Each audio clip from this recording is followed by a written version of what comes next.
Are we ready to start? Yes, we are. Thank you. Okay. All right. Well, thanks everybody for joining us today. It's a walk in my shoes, which is cultivating compassionate leadership for social mobility. So I'm your host, Bridget Gaynor, and I have two roles that we'll talk about, three actually.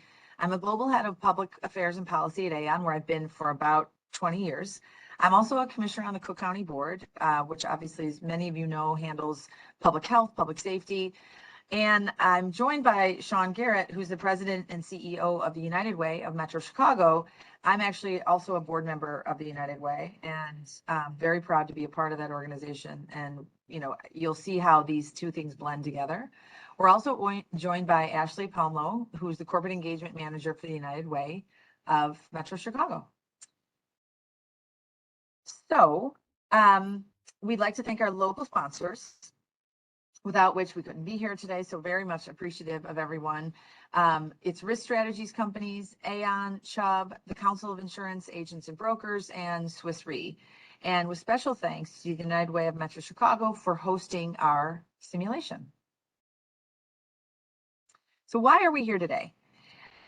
We're here today to understand what social mobility means in the workplace, because it's not, I believe, totally intuitive. Sean's going to go over what is called United for ALICE program. And ALICE is an acronym that means asset limited. They don't have a lot of assets, home, car, stock portfolio, any of those things. Asset limited, income constrained, limited amounts of lower income, and also employed. So this is what is also called the working poor, and people who are working a full-time job, maybe more than one full-time job, but are still really at the edge of poverty.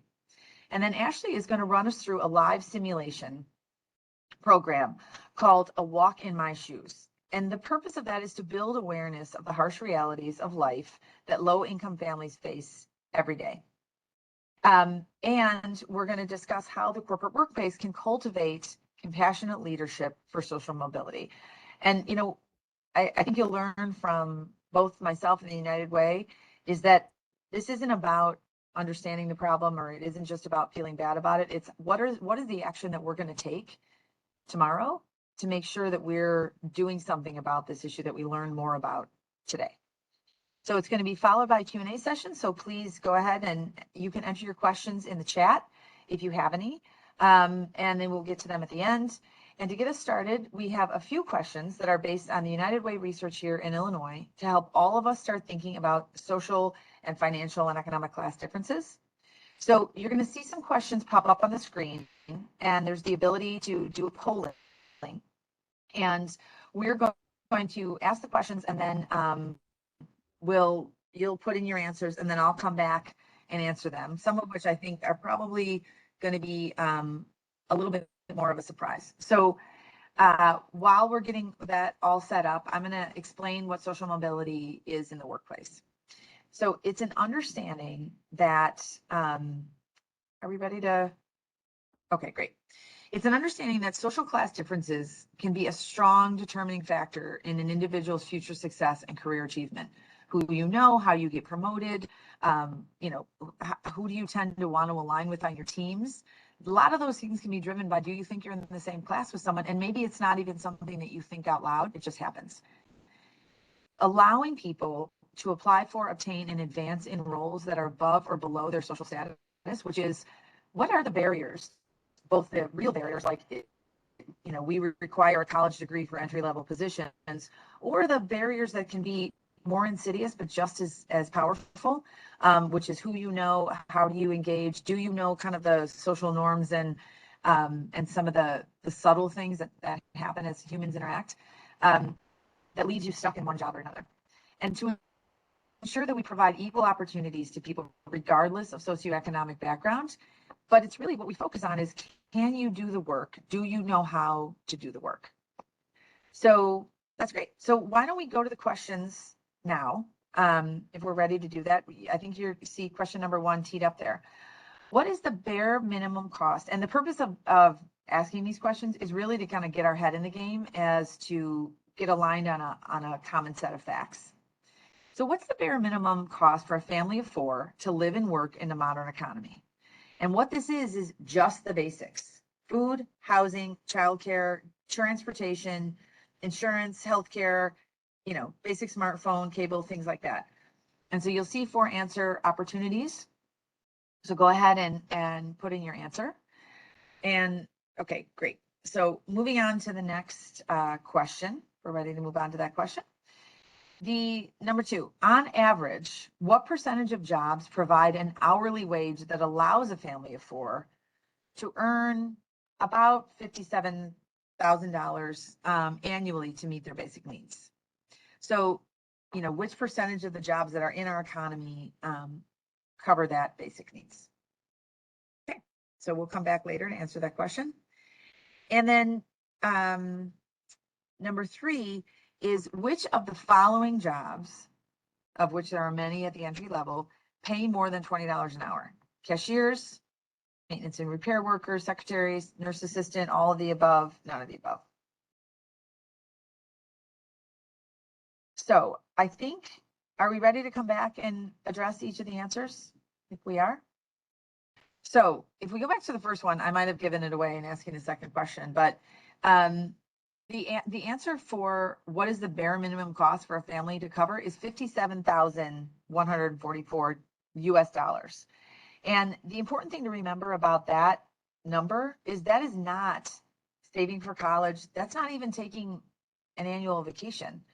That is not doing anything that might be considered to be extra, including even some basic entertainment and fun and, what makes life worth living. And so, that's 57,000. So if you go down to question number 2, and that even includes emergency things like taking care of your aging parents or having an emergency with one of your kids. You go down to number 2, what percentage of the jobs provide an hourly wage that for a family of 4 to answer, to get to? The answer is B. About a third of jobs that are out in the economy pay that much money. Do they pay enough for someone to work so they can make enough? And that means that someone has to earn $33 an hour. And so, $33 an hour is what gets you to 57,000. And only a third of the jobs in the economy actually pay that much money. And for example, if you're based in Illinois or the Midwest in general, 55% of jobs pay less than $20 an hour. And then if we go to the next question, which is, which of these jobs pay more than $20 an hour? If you think of all of those basic jobs in the economy, and the answer is none of them.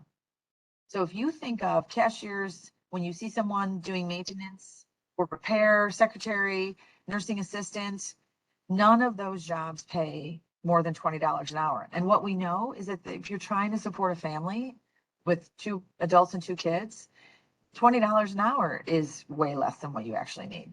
So there are people who are working full-time jobs, sometimes more than one. They are not eligible for poverty type support, but they don't also earn enough to get by, let alone to thrive.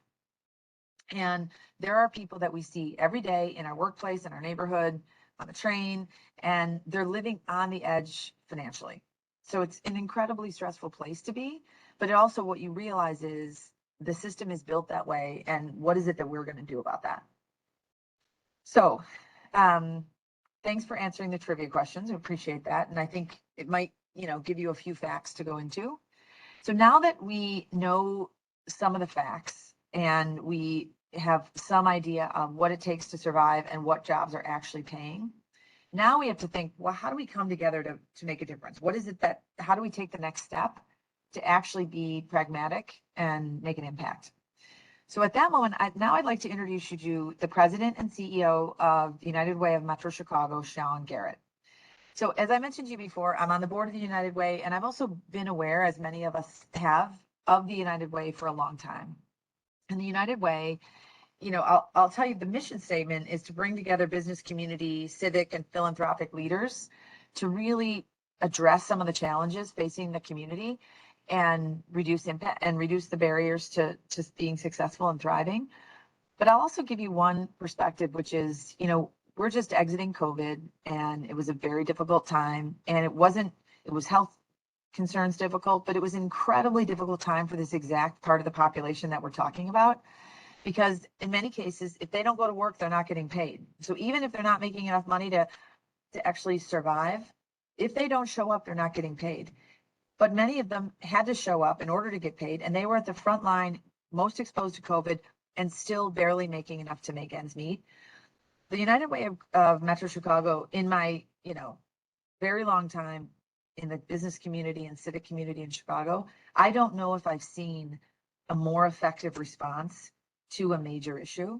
They came together, they organized the fundraising across the board. So it wasn't like 7 different people were trying, or 7 different foundations were trying to run the show. They came up with innovative things like, hey, maybe we should try cash grants. Maybe that is something that can move the ball forward for people.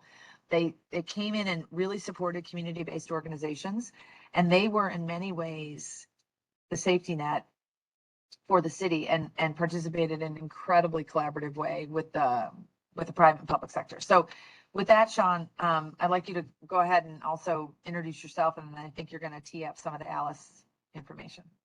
Excellent. Well, thank you, Bridget, and thanks to everyone for joining us today. We're grateful to have this conversation with you as a board member and with everyone here today. And we here are focused obviously on Chicago. We're United Way Metro Chicago, but I will say the information that we're sharing with you today is similar to information that you would see in any major city in almost any part of the U.S. and even abroad. I mean, we work with partner United Ways all over the world, and while each community has its differences and its nuances, its assets and its challenges, the core that we see is a challenge of economic mobility, and particularly in American U.S. cities.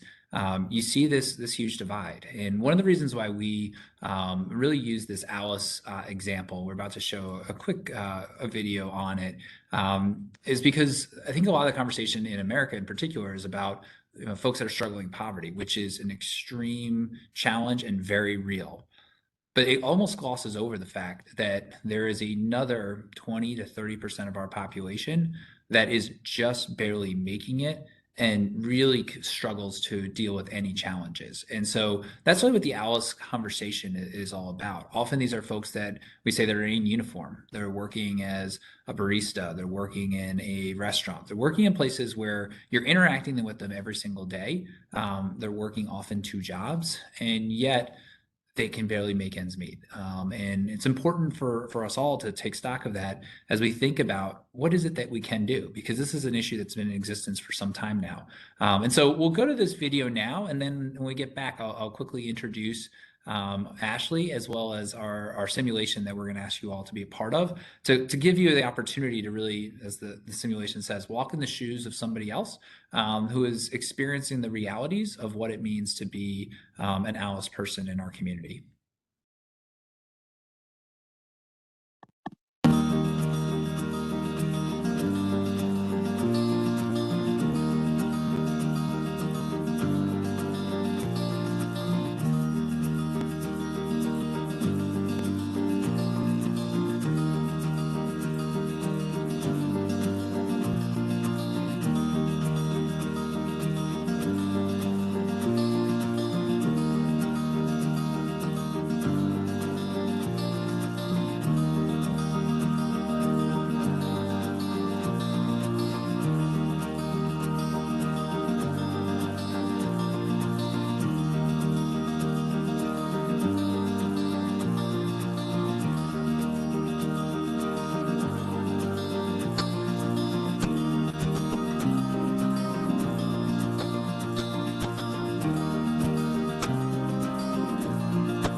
Great. So, as you can see in the video, there's a lot of stats around this work. And I think in many ways, you all have heard a number of these stats before. In fact, I was very impressed with the level of response and the accuracy of your responses. You all have outperformed our average audience. So well done on your part.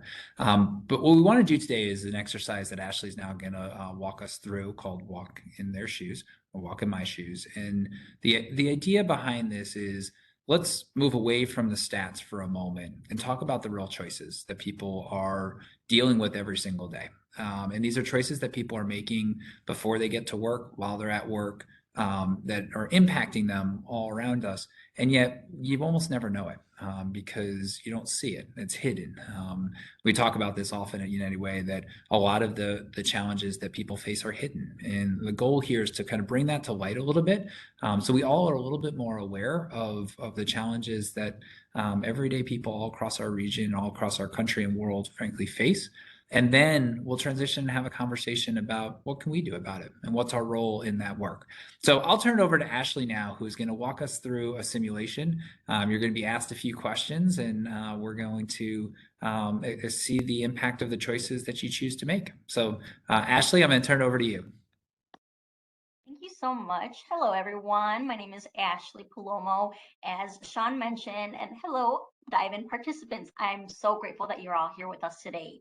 So I just wanted to tell you a little bit about myself. So I am a corporate engagement manager with United Way, but I actually started on the ground as an AmeriCorps member with our partner agencies and our community members.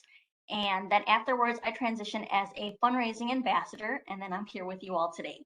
So it's honestly with conversations like these that we're able to connect and understand what our communities are facing, because honestly, we don't really know what the person next to us could be going through. So I'd like to present you all with a walk in my shoes. So I'll go ahead and get that pulled up. It's a hands-on experience United Way of Alaska created from real life situations that individuals face every single day. Mind you, I said United Way of Alaska. So individuals from Alaska to Chicago to from Alaska to Chicago, even to Puerto Rico, are lacking their basic needs because of disinvestments that have been going on for decades. So I'm going to go ahead and share this simulation. Okay. Perfect. Okay. So we are here. And honestly, we all have days that just don't really seem to go right.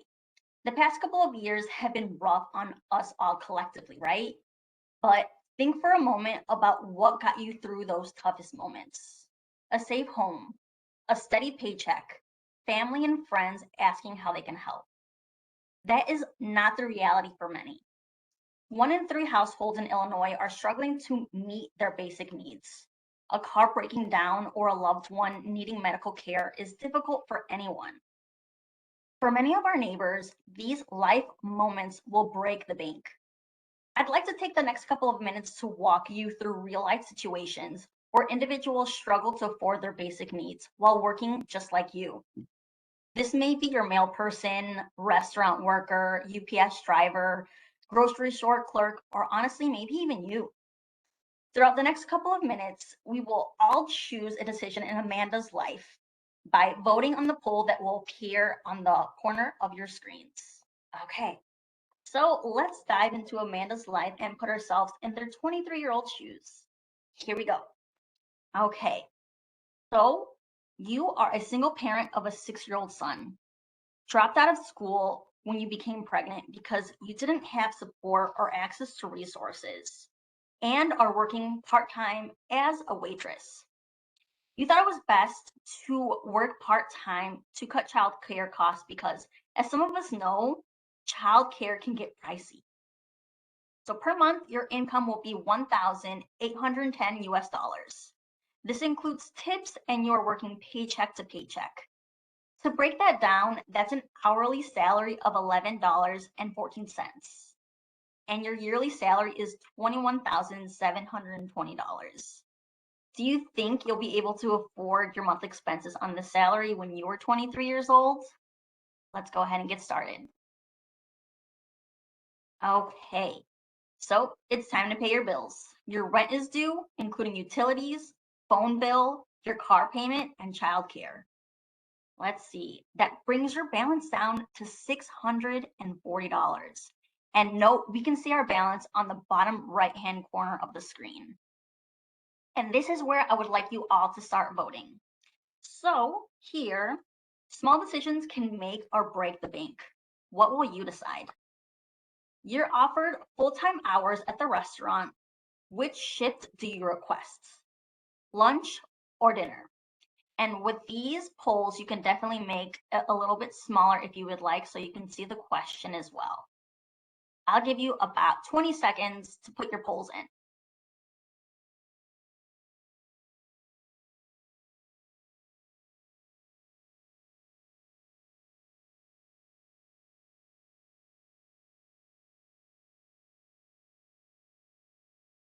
Okay, 10 more seconds. What do you all think would be the best decision with the balance that we have?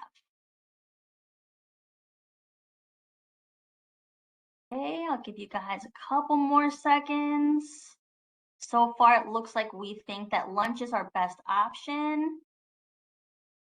Okay, so everyone, it seems like we will choose lunch, and 61% of you all chose lunch. Okay, thank you. Okay, perfect. So honestly, you don't make as much tips, but you're still able to make an extra $600 that you wouldn't have gotten working part-time. But because you now work full-time, you need to spend $200 a month for additional childcare. While your pay also increases, the housing voucher that helps you pay for rent goes up $180 since it's based on income. Let's see how our balance goes. Okay, down to $860. So next question, it is February 15th. 2 weeks later, you're having car trouble in the freezing winter weather. Do you either take your car to a mechanic to be fixed or risk not fixing your car? Remember, you look at the balance and see what you decide. I'll give you guys about 20 seconds to vote.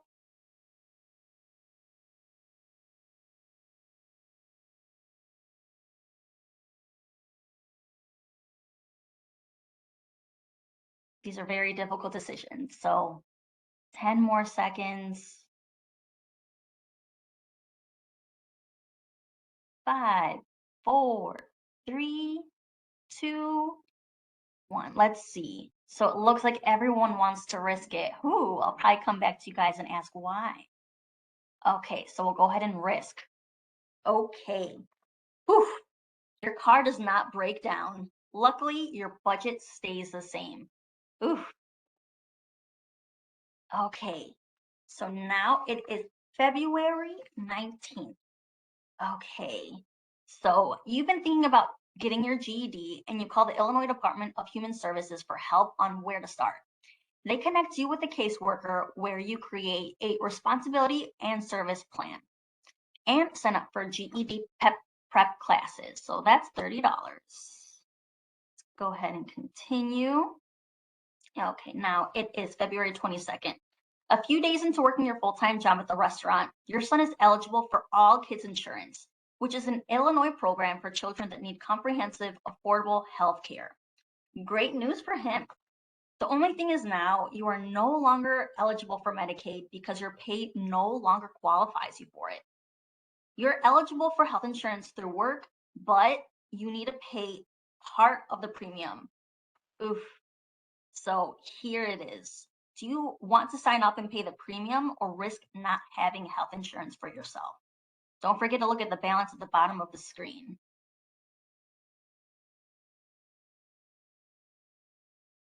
I'll give you all 20 seconds again. Should we risk it or should we pay the premium?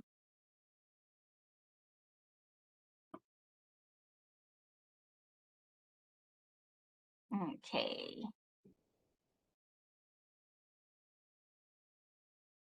Let's see. It looks like I will have to vote too.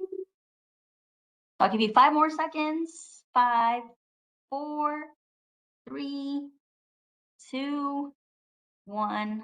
Personally, I'll probably choose that. Okay, it looks like everyone voted to pay the premium, so we'll go ahead and click that. Our balance $830. So you ended up signing up for the health insurance at work, so that's minus $250. Okay. You lose a filling and have to go to the dentist. It's not covered by health insurance, so that is minus $200. Okay. Honestly, you guys did great. Usually individuals get negative balance, but you guys have a balance of $380, so that's great. But how did it feel walking in Amanda's shoes with such a small income? 1 in 3 households across the Chicago region and beyond are struggling to make ends meet. What did you guys think? So thank you all again for taking the time to listen, and I pass it back on to Sean. Thank you all. Excellent. Thank you, Ashley. I think this is the kind of situation that so many folks face. And when we make, we have to make choices. And in this case, the choice we made was to risk our car. If our car had not made it through the month, right, that would have been a pretty significant expense. Could have been $500, could have been $1,000, and that car is what we needed to get to work. And absent the luck of it working out, our family's in a difficult position. Likewise, and not surprised that the many folks in the insurance industry said we should get the insurance, right? That's the absolute right choice for families to get the insurance in this situation, because so often we see, though, families are challenged to make that decision. There are a lot of programs that are available for those at the lowest end of the income spectrum to be able to ensure that they do have access to healthcare, particularly for children. But as people gain a little bit more income, there's what's called a benefits cliff. And at that cliff, all of a sudden, all the benefits go away. And many families in the ALICE threshold are just above that benefits cliff. And so they're actually doing worse off than if they were making a little bit less income. And so these are some of the challenges that we face. I say a note in here that from someone outside the US that was asking his health insurance, really $250. It varies for lots of different reasons and lots of different costs, but particularly for individuals that are working in the service industry, where in many cases, the company or ownership is not paying much of the premium, or they have to buy it on the open market. It can be very pricey. And in this case, this is a family of 1 adult and 1 child. Imagine if that was 2 or 3 children. Obviously, those costs would increase, but the income doesn't change, right? There's only still that 1 income that's coming in. So we're able to see some of your chat here. So I'd love if folks, are able to just type in, what was that experience like? What were you thinking about when you chose to risk it or not?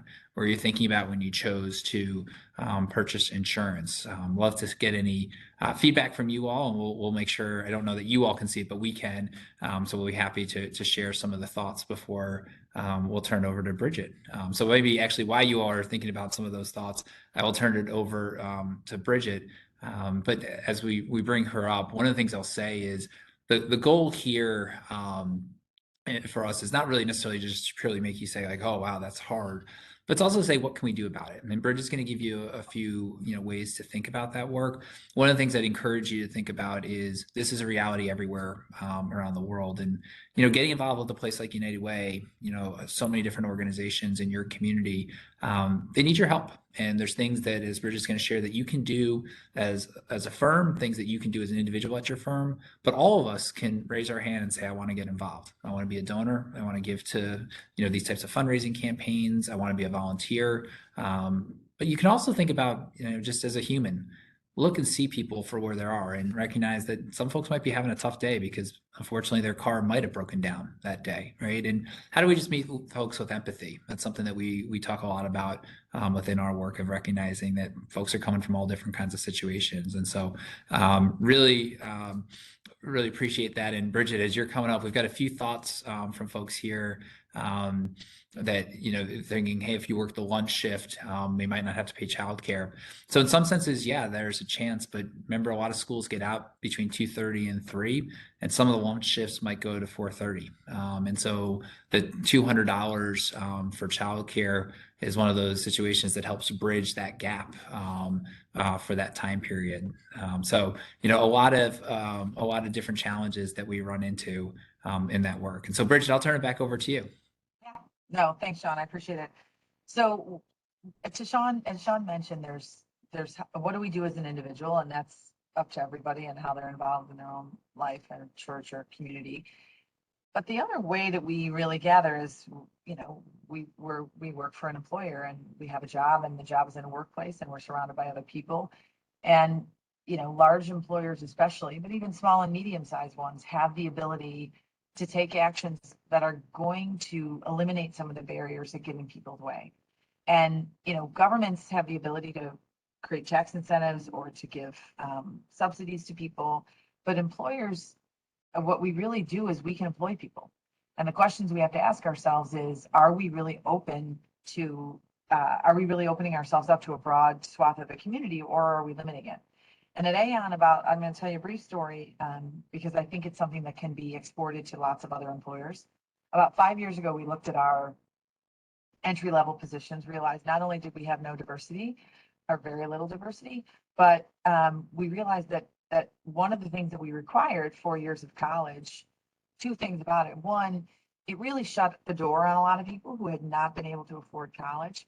But the second thing is, it wasn't actually even really required for the job. And if you looked at what a lot of the entry-level positions were doing, claims analysts, HR specialists, IT, they didn't require 4 years of college. They required someone with a certain amount of aptitude, training on the job, and a good work ethic. And that has a much broader pool from which you can hire. So, we decided to borrow a page from the trades and look at this example of an apprentice program. So we partnered up with the City Colleges of Chicago, which is our community college system, which literally I can see from that window right behind me. If I look down Lake Street, I can see Harold Washington College, and we had never hired anyone from there. So we partnered up with them and opened up in the first year 25 entry-level positions to non-college graduates. The pool from which we had to choose was much wider. It was much more diverse, not just racially, but also in terms of socioeconomic class. No one had gone to college, and so the cost of college had not been a barrier to whether or not you could get access to a job at Aon. So we started that 5 years ago, and I'm happy to report that 5 years in, now we have hundreds of apprentices. We've expanded to 6 cities, but even if you just look at Chicago, we have recruited 57 other companies, and these are big companies: JP Morgan Chase, Walgreens, McDonald's, like in their corporate offices, and all across the board. Accenture is a huge partner of ours, so is Zurich Insurance, and they've also started apprentice programs. So now we are replicating this idea that you don't really, college has started to become a habit as opposed to a requirement. And as long as you look at that and push it back, you're lowering the barrier to entry, and then more people get to walk through the door themselves. And once they're here, they thrive, they succeed.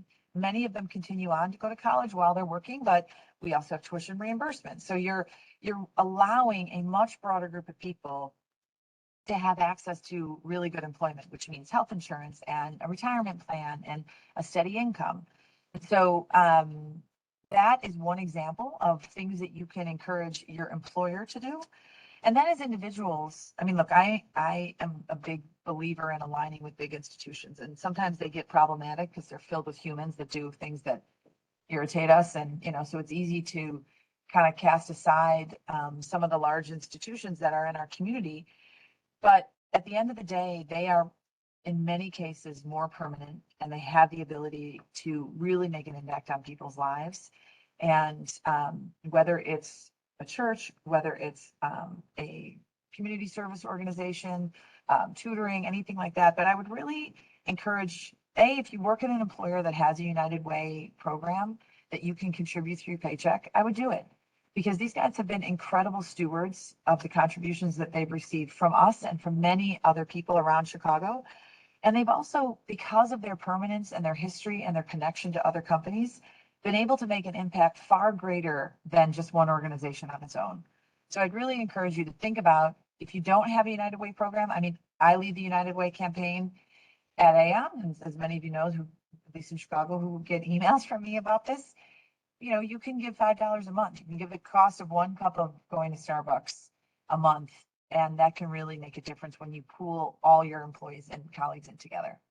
So that's one of the things that I would think about in terms of what can I do, because that's really what we're here for today, is not just to, you know, talk about the problem, but to really see what we can do about it and make it better. So now I'm going to turn it back over to Sean, and we're going to do a few more things and really talk about what's next.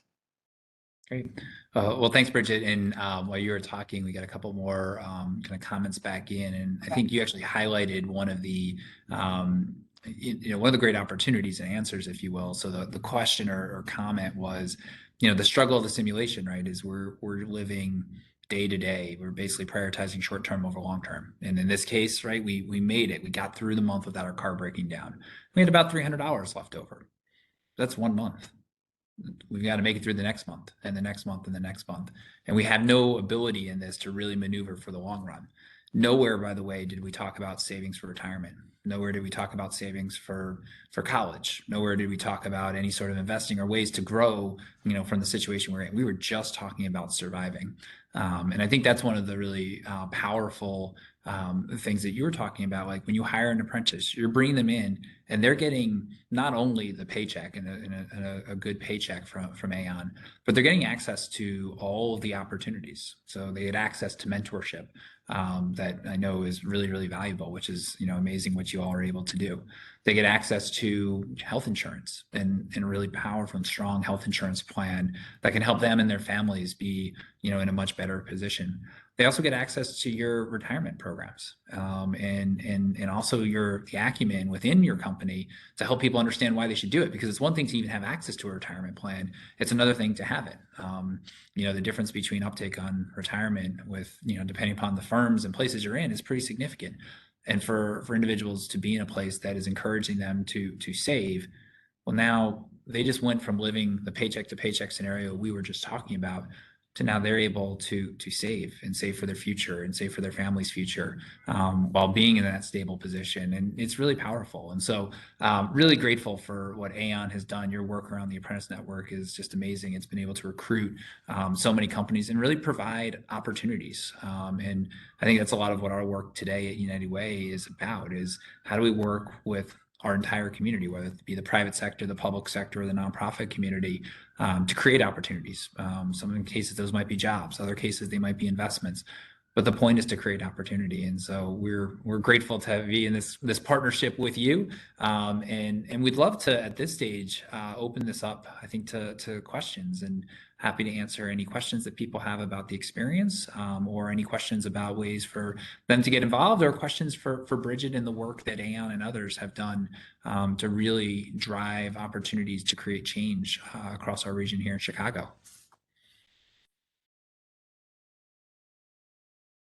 Great. Do you guys want to, I know there were some questions that came in already. Do you want to, should I start with those and then we can go on? And one of the initial questions was, what can a company do to start an apprentice program? You know, what I'd really throw out there is call someone at Aon and have them get you to us, and we'll, you know, really kind of talk you through the beginning parts. But we have a playbook that's ready to go, and it's, you know, a whole kind of, it's a whole start to finish. And I will try to, while we're answering another question, find the link to the playbook and put it into the chat. Otherwise, I will put the email address of the person who is running the apprentice program, and she can send you the link. And then Sean, there's a question about how to introduce the United Way program to your employer. Absolutely. So if you're here in Chicago, just contact us, uw-mc.org. You can go to our website and you'll have our contact information. Just let us know. We will come talk to you right away. If you're not in Chicago, if you go to unitedway.org, you can find the United Way that's in your community anywhere around the world. And so we'd love to be able to connect with you and find ways to get you engaged as a volunteer or donor. And really, we work with companies of all sizes. So you could be a small 2 or 3 person firm, and we'd love to work with you. Or it can be a big company like Aon, and we work with you all across your footprint. So we look forward to that opportunity. I want to just comment, Bridget, why I know we're getting a few more questions coming in, but a few folks have shared in sharing to us, and I don't think everyone else can see it, but their own stories of being in an ALICE experience. And so I just want to first of all say thank you for sharing it. I'm sorry that you've had to have those experiences, but also the last one we got ended with, I'm so thankful that things turned out, and I do my best to give back and help others. And I think that's just telling about the individuals and people that are on this call, but that people, even if they've dealt with hard times, want to give back, and that's powerful. I can share with you all during the COVID funds. So think of April, May, June of 2020, when things were, things have been bad for a while, but things were really difficult for at least us here in Chicago at that time. The number of people who, when they wrote a check, and it might have been a $25 check or credit card donation, and wrote a little note on it that said things like, we couldn't have a birthday party for my grandmother, so this is the money we would use for a cake. Or we received one that said, hey, I don't have a lot of money. I'm about to have my first child, but I know someone else can use this. I mean, the spirit of people is great. And I think one of our hopes and goals when conversations like this is to be able to bring, that energy towards action that can be good for people. And, again, what Bridget and their team at Aon have done around the apprenticeship network, others have done around similar pieces of work, it can be really powerful. And you can do it as an individual, or you can do it as a firm. Are there any other questions that, again, feel free to send them in through the chat here, and we're happy to respond and answer any of those as they come through.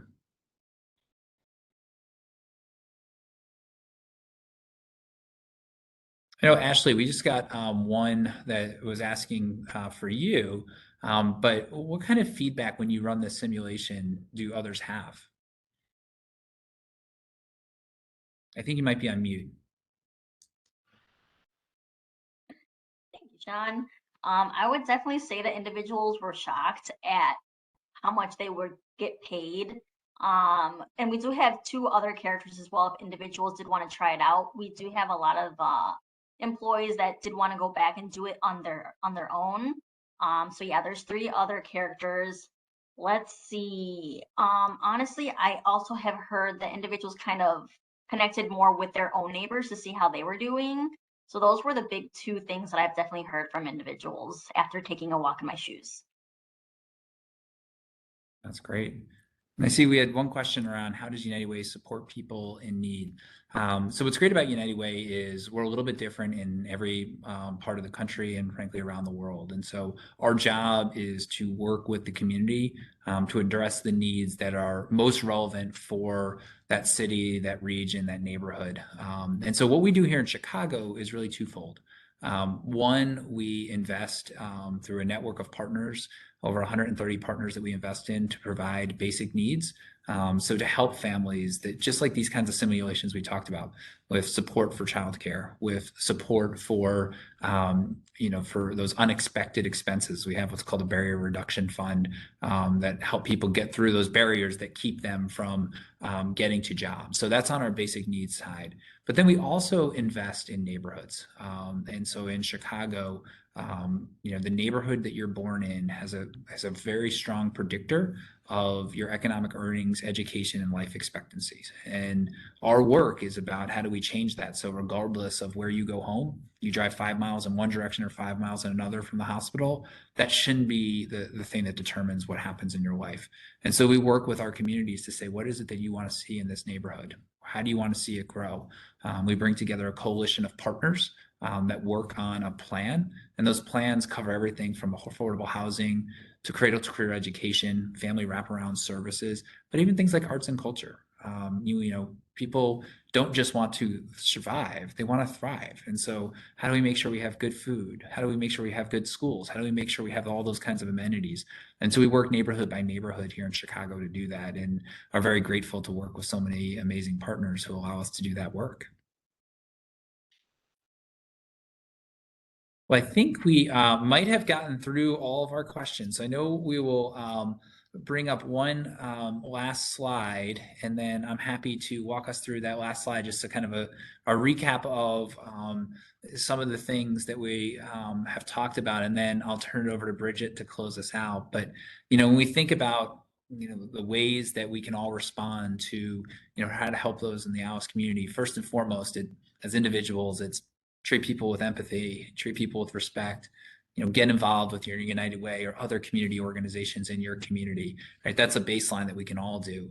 But we also all on this call are a part of firms and organizations that have opportunity to do things as well. And so how do we think about it from building out talent pipelines? So the apprenticeship network from Aon, how do you provide these kinds of internships and apprenticeships? How do you hire from maybe different places? If your firm always hires from a subset of schools, are there other places we can look at? HBCUs, women's colleges, two-year colleges, community colleges, city colleges, whatever it might be in your community. And then offer apprenticeships. Find ways to bring people in who maybe wouldn't traditionally be in your firm, but can you train people and can you work with them? And I think that's a great opportunity for folks who can do that. And then finally, around career development. Just like the comment someone made earlier, that so many people who are struggling are only able to think paycheck to paycheck, day to day, and aren't able to think about what comes next. And so how do we help with career development, which allows people to build themselves for the future? Things like, how can your firm help pay for continuing education, provide a platform for folks to be able to share their voice, and offer mentorship and sponsorship programs. I mean, I know I learned so much from people like Bridget and others on our board. How do we make sure that more people have access to that information? And so we hope all of you can be part of that and that work. And so, Bridget, I'll turn it over to you. I think there might be maybe a question or two who came through while we were ending here, but I'll turn it over to you to close us out and maybe handle any of those last questions that might have come through. Great. So there's two questions. One is, how do you open up the discussion in the workplace if someone might be struggling financially? And that is a great question, because you also want to respect someone's dignity and privacy. One of the things that I think is really interesting is whether or not you can create something that within the organization that people could go to on an emergency basis. Like, is there a fund? Could people kind of apply for, without everyone having to know about it, emergency assistance? So could you contribute? I know that, we have a matching grant at Aon. If I give to the United Way, the Aon will match it. And the question is, could you create a colleague kind of an emergency fund and then the company could match that and people could apply to it independently. So you could let someone know that was available as a way to kind of bridge the gap. As far as whether or not they're struggling, my mantra in life is kind of like, clear is kind. If you say to someone, hey, it seems like you're struggling, whether it's getting here or having issues with daycare. Childcare is a universal issue. Even if you have money, it's an easier problem to solve, but not always. In the sense that you still have to sometimes address things you don't have control over. And maybe just ask someone like, hey, is there a way that you want to talk about it? Do you want to, and they'll either want to or not, but asking someone if they want to engage, and then saying, maybe there's a way I can help do some research for you, help you, whatever their answer is. But I think just asking someone directly, but also figuring out a way for people to be able to, without a lot of public knowledge, maybe apply for a small grant on an emergency basis. And then there's a second question that says, how has my professional experience impacted my work at the United Way and vice versa? It's a really great question. As I kind of intimated before, I'm what you might call like an institutionalist. I really believe in these large institutions. Look, I'm a practicing Catholic. I'm a member of a political party and I participate in it. I believe in things like the United Way, and it gets really tempting to go with the bright shiny object that pops up. There's new things all the time that capture our interest in, oh, wow, these people sound like they're doing something really great. What I think about all the time is if someone is really living on the edge financially, they're working two jobs and they've got like 1,000 things everything's got to go right all the time, and they've got, they're just up to here in their ability to manage their life every day. What is the easiest thing for that person to do to get some help and support? It's to go to the church in their neighborhood. It's to go to something that they've heard of. Metropolitan Family Services, the United Way, large institutions, they really do. They're the easiest things for people to access because they're present and they're there and they're kind of consistently there and they've been around a long time, and someone doesn't have to do a ton of research to figure out where they can go. And so supporting those large institutions, I just think is really, really powerful. And, I believe in investing in them, and it makes me so proud to participate in the United Way, because not just are they bringing together support across companies to help communities, they really, when the chips were down in COVID, they stood up in a way that I think is pretty incredible. And I've watched these types of things for a very long time. So that would be my sense. But I would really encourage everyone, and anyone, for colleagues that are at Aon, please, if you ever want to talk through any of this stuff, don't hesitate to give me a call. I love talking to people about how to get more involved civically, whether it's philanthropies or boards or, charitable stuff. I think it's so important, and it's important for us and how we live our values. So I'll put that offer out there. And then for everyone else at other employers, I would really reach out to the people in your firm who you think are aligned with these types of things, whether it's the community service office, whether it's the foundation, even people in government affairs. They're often out there with a lot of public stakeholders. They may know the answer to the question of how do you jump in and help. So great. So I think that's all our questions, and I think we're ready to wrap. But I really want to thank everyone for participating. Again, I want to thank all the sponsors for putting this together. And Dive In is something we do around the world, so it's kind of cool that we got to do it right here in Chicago. And I know there's people here from around the country and even outside the US. But thank you so much for giving us your time today. And I'm really, glad that we got to spend this time together on a really, really cool subject. So are we ready to go? Okay.